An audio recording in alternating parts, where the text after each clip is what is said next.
Welcome to 5 Minute Fridays. This one is all about bulbs, and you can see I'm at a friend's house in Denver, Colorado, and you can see all of the fall Halloween decorations. And so that means it's definitely time to be planting these kind of packages of flowers, basically, that we can put in the ground this time of year. And then there's that early season pop of color in our gardens that we're always trying to extend the season a bit, right? And so this is the reason people use forsythia and other flowering shrubs that bloom so early in the season. These bulbs, even earlier than that, can give us color in the garden and let us know spring is coming. It might not be spring when some of these things are in bloom, the tulips and other things, but you know it's coming, right, when you see the bulbs. And so just wanted to go through some tips and tricks real quick in a 5 Minute Friday video on what we're thinking about with bulbs. We get most of our bulbs, or almost all of our bulbs, from Color Blends, and they send them out.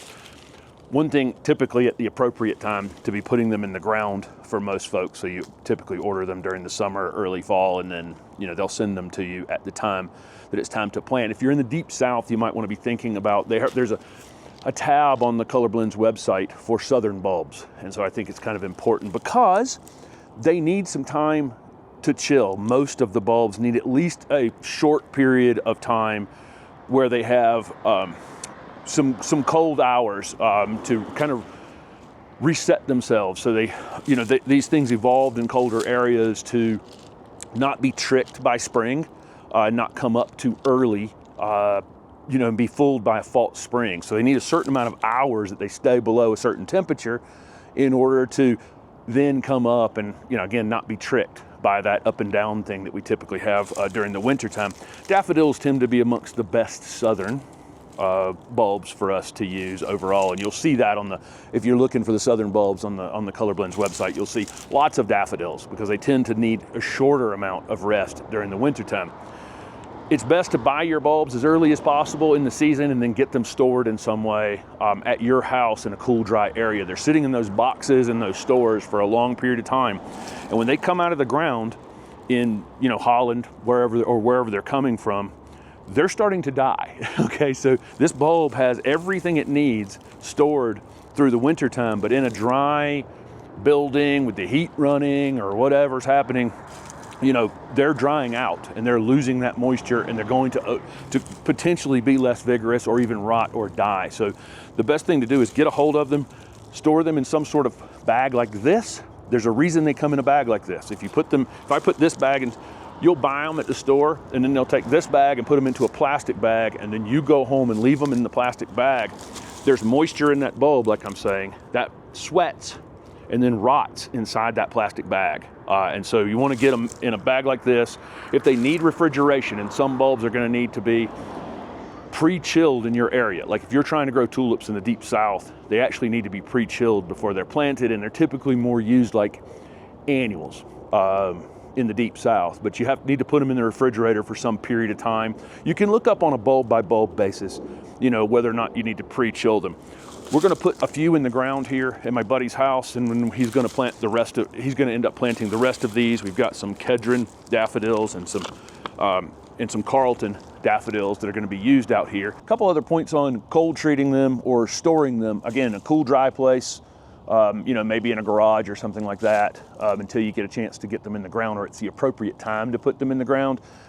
For me, the soil temperature needs to be below 55 degrees. It's kind of the optimum time. You'll need a certain amount of nights that are in the 40s, to get that temperature driven down to under 55. There is a website called Greencast that you can go to and see your current soil temperature in your area. It's actually pretty cool website, or you can get a soil thermometer and check your soil temperature, and that's the time to put them in the ground while the ground's still workable, but it's fallen enough that kind of keeps them dormant.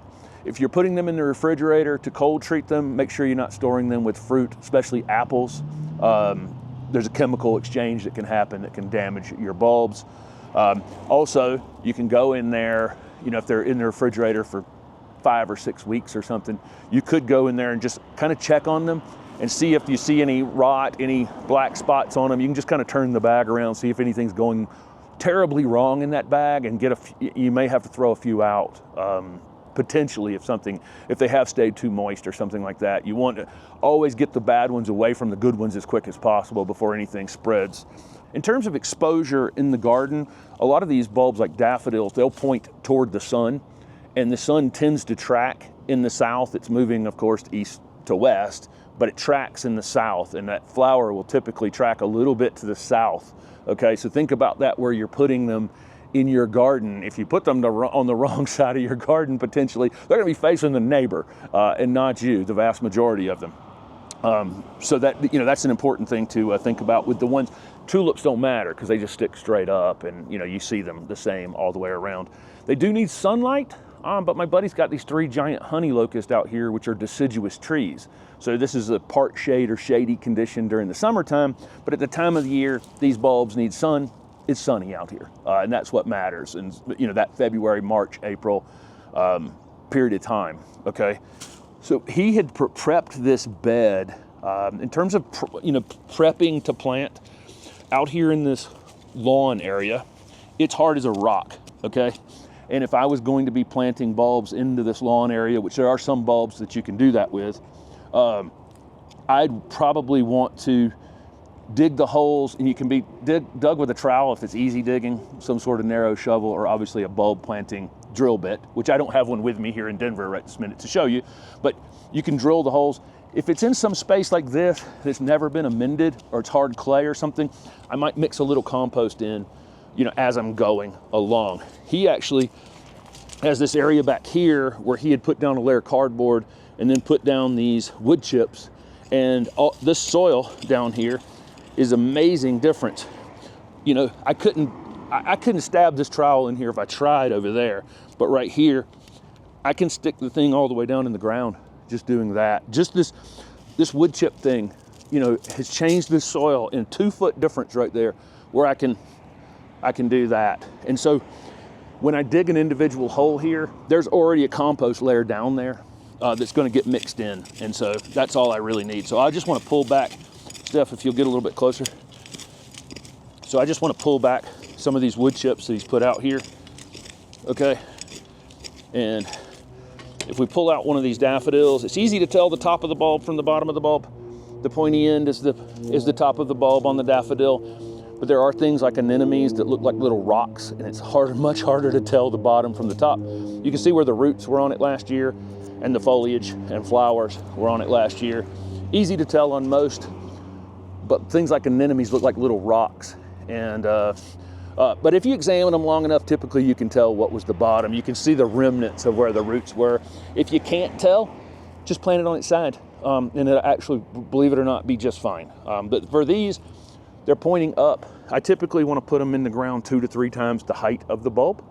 And we want to put them in well-drained soil. So not a spot that's that's gonna sit in water during the winter time, because we get seasonal soil changes, of course, in areas where we have the side lot next to the house just stays absolutely wet for part of during the winter, but it's bone dry during the summer. It's not a good candidate for the bulbs, because the bulbs will be sitting out there in the winter time in water, basically.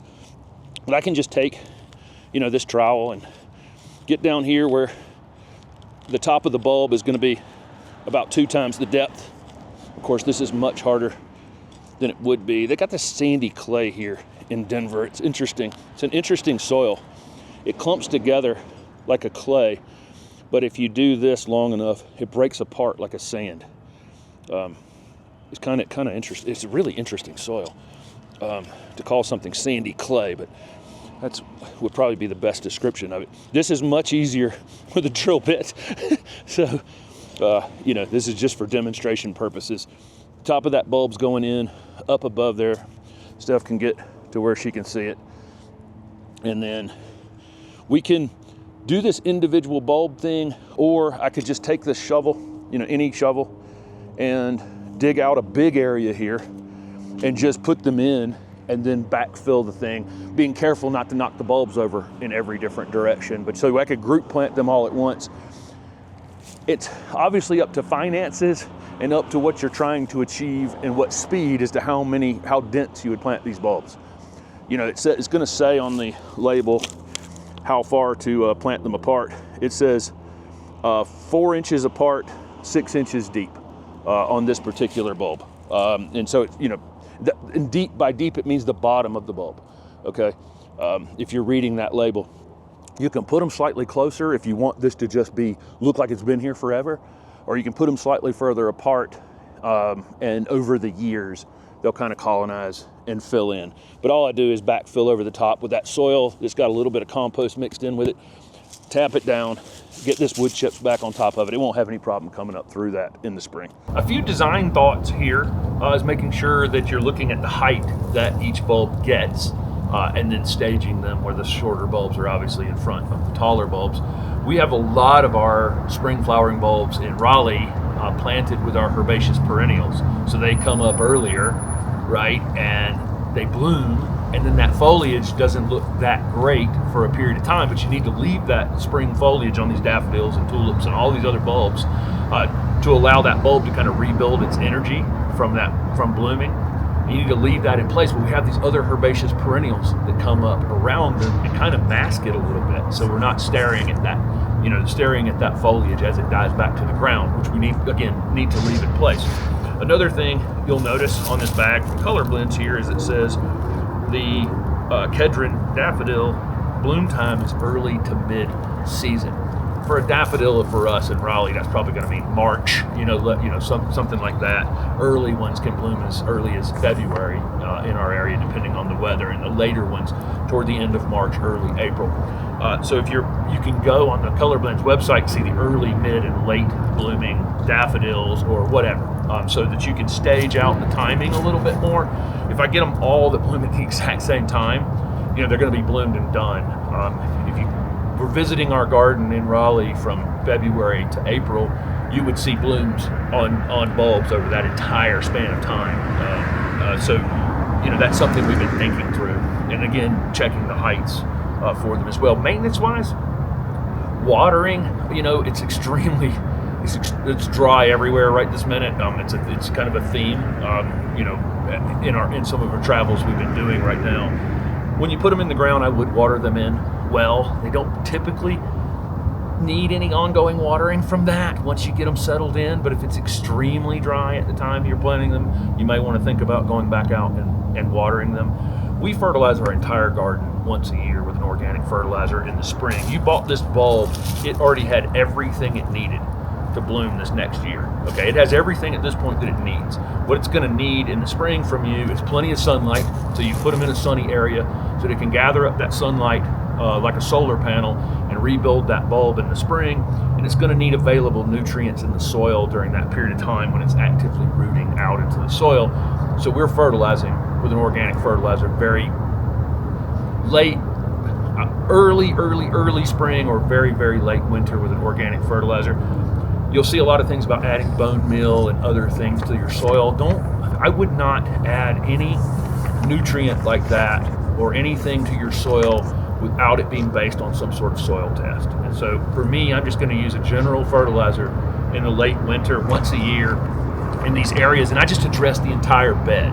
So the bulbs are getting it, the trees getting it, the shrubs are getting it, the ground covers, the perennials that haven't woken up yet, everything's getting an equal amount of general organic fertilizer. Brand is insignificant probably, but again, I don't want to add these individual nutrients because it might be, if you're adding phosphorus is great for bulbs or whatever, you may be adding more than your soil may already have enough. That's my point here. So unless it's based on a soil test, I wouldn't go down the individual nutrient list. And then let the foliage stay up in the spring.